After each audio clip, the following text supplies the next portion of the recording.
So we're still solving equations in this video, but this time our equations are going to have variables on both sides. Our essential question has not changed. Every single time that we solve an equation, we're going to be asking what will make the equation true. What will make the equation true? That's our essential question every time we solve an equation. And our key strategy here is we still want to keep the equation balanced. We want to keep the equation balanced by keeping the left-hand side weighing the same as the right-hand side. So think about a scale every time that we're solving equations. Whatever you do to the left, you also have to do to the right. We're going to jump right in solving, and we have an equation here. Remember, I'll label for you, this is the left side and this is the right side. Oops, need a little more here. This is left, this is right, and I'm gonna mark that with my little line down the middle so we can try to keep our equation balanced. So if we have 5x plus 2 equals 2x plus 14, we need to make a choice here.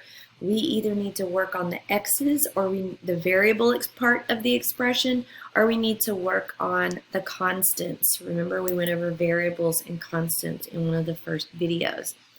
So I say, let's work on the x's.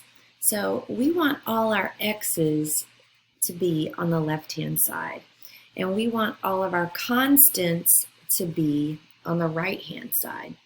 So if I want my x's all over on the left-hand side, I need to bring this 2x, this positive 2x, from the right over to the left.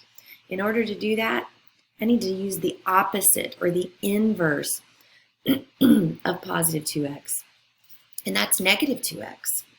So I'm going to be taking 2x away from both sides, and the property that allows me to do that is the subtraction property of equality. So I'm going to subtract 2x from both sides. So they cancel on the right. 5x minus 2x is 3x. So I'm left with, on the left, 3x plus 2 equals 14. So after you use the subtraction property, you need to combine like terms. We're going to do it again. This time we're going to shift all our constants over to the right. So we need to get rid of this plus 2, and of course the opposite of plus 2 again is minus 2. We're using the subtraction property of equality again. They cancel there, and on the left we're left with 3x equals 12. Remember, we're asking what will make this equation true. That's what we're trying to find. So 3 times x equals 12. I need to undo. I need to do the inverse operation of times 3, and that is division by 3. Please use a fraction bar, not a division sign. We're utilizing the division property of equality. We're left with x equals 4. I've got my equal signs lined up. I'm working down the page, and now I just need to remember to check here. So the way we check is to take our answer and to plug it back into the original given equation. So this is what is given up at the top, and this is where we're going to be plugging in our answer, here and there. So 5, and I'm going to use parentheses. X is x. Parentheses imply multiplication. So 5x. So 5 times 4 plus 2 equals 2 times 4 plus 14. So look on the left. 5 times 4 is 20. I'm following order of operations. That's 22 on the right. 2 times 4 is 8. 8 plus 14 is 22. And yes, they are equal. And it checks. So yes, x equals 4 will make my equation true. Let's do it again. This time we're going to have to use a different property first because we're given a quantity within parentheses in the original problem. Just to help me keep things straight, put my line down the page, keep my equal signs lined up as we work. So the first thing I see is I have parentheses following a minus sign.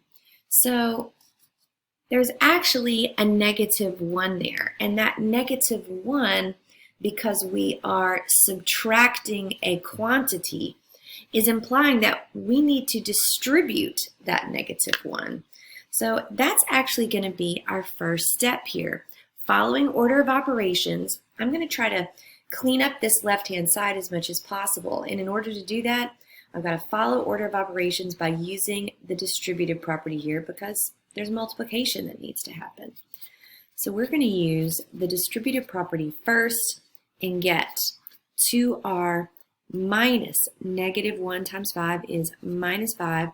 -1 times -r plus r equals 13 plus 2r. So we just use the distributive property. Now we are going to CLT, combine like terms. So 2r plus r is 3r. Whenever we're adding terms that have exactly the same base, all we have to do are add the coefficients. Remember, there's a 1 there. So 2r's here, 1r here, 3r's all together. Minus 5r equals 13 plus 2r. So we just combine like terms. And now we're going to do what we did on the last problem. We're just going to get all our variables on the left. So we want all our r's on this side, and we want our constants spell their own constants on the right-hand side.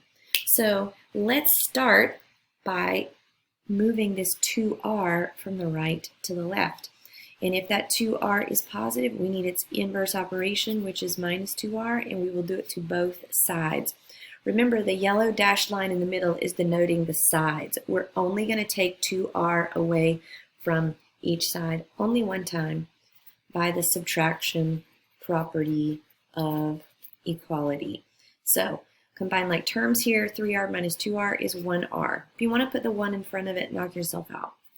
R minus 5 equals 13, because positive 2 and a negative 2, they cancel because they're inverses of each other.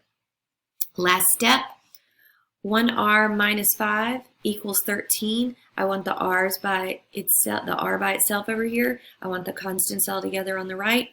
The inverse operation of minus 5 is plus 5.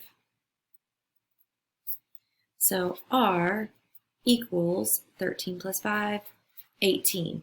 So to the bottom, because we want to remember to check here, so we are going to plug in r equals 18.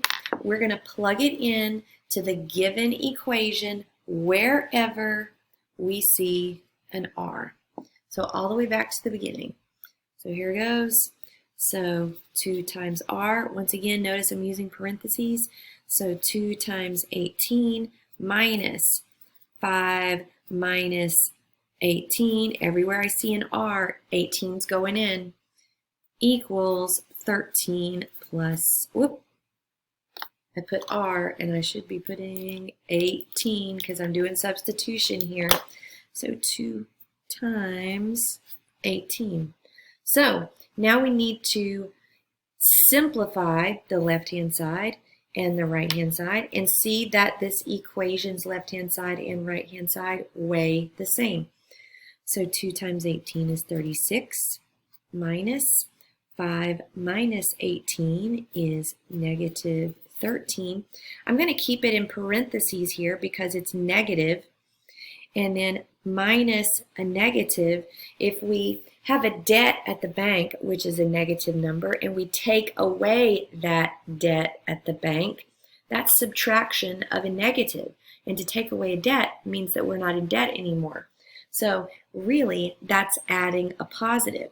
So we have minus a negative here, it becomes plus a positive every single time.